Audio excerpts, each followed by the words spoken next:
Terima kasih Anda masih bersama kami di Lintas Banua. Lembaga Swadaya Masyarakat Komite Anti Korupsi (KAKI) Kalsel menyambangi kantor Kejaksaan Tinggi Kalimantan Selatan untuk melaporkan 2 proyek yang diduga bermasalah. Didampingi massa sekitar puluhan orang, Lembaga Swadaya Masyarakat Komite Anti Korupsi Indonesia (KAKI) Kalsel menyambangi kantor Kejaksaan Tinggi Kalsel di Jalan DI Panjaitan, Banjarmasin, Rabu 21 Oktober 2020. Rupanya kedatangan LSM yang kerap menyuarakan kasus korupsi ini untuk menyampaikan surat kepada institusi penegak keadilan tersebut, di mana ada sejumlah proyek yang perlu dilakukan pengawasan dan adanya kasus dugaan korupsi yang perlu ditindaklanjuti. Ketua LSM KAKI Haji Husaini meminta kepada aparat penegak hukum, khususnya Kejaksaan Tinggi Kalsel untuk dapat mengawasi pelaksanaan mega proyek pembangunan Universitas Islam Negeri atau UIN di Banjarbaru yang memakan anggaran sebesar 300 miliar rupiah.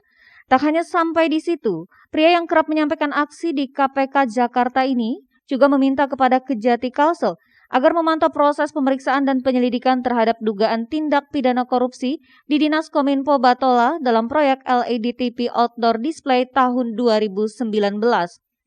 Menurut informasi, pihak Kejaksaan Negeri Batola sudah melakukan pemanggilan dan pemeriksaan terhadap pejabat terkait. Selain kasus dugaan proyek di Diskominfo Batola, Husaini juga menyebut pihaknya juga menyampaikan kepada Kejati Kalsel untuk menelisik dugaan korupsi di Balai Diklat Kementerian Agama Wilayah Kalsel. Husaini mengatakan dari informasi yang ia peroleh, adapun dugaan korupsi tersebut terjadi pada program latihan dasar CPNS atau Latsar dan catering tahun 2018-2019. Jadi gini, kita menyampaikan laporan tentang peningkatan infrastruktur, yakni seperti kita ketahui bahwa saat realokasi dan refocusing pandemi COVID ini di Kalimantan Selatan ini ada stimulus peningkatan infrastruktur, yakni pembangunan Universitas Islam Negeri di Kalimantan Selatan yang 300 miliar lebih. Tahun 2020 ini dengan progres sudah digelontorkan 100 miliar lebih. Artinya kita tidak menjudge atau menjustifikasi tindak pidana korupsi, namun dengan ada output dari Kejaksaan Tinggi pengawasan, tentu peningkatan infrastruktur tersebut dapat berjalan maksimal. Yang kedua, saat ini telah berlangsung pemeriksaan di Dinas Kominfo Baritokuala. Adanya dugaan tindak pidana korupsi dalam hal pengadaan TV LED display outdoor. Sekarang dilakukan pemeriksaan oleh Kejaksaan Negeri Marabahan. Kami berharap kepada Kejaksaan Tinggi Kalimantan Selatan memantau proses tersebut agar pemeriksaan tersebut berjalan maksimal dan transparan.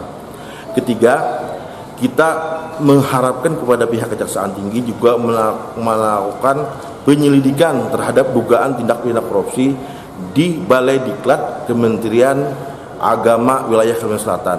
Di sana ada dugaan berdasarkan informasi bahwa dana latsar latihan dasar untuk CPNS dan juga catering yang dianggarkan tahun 2018 dan 2019 diduga menyalahi prosedur dalam pengadaan barang jasa, sehingga patut diduga ada tindak pidana korupsi.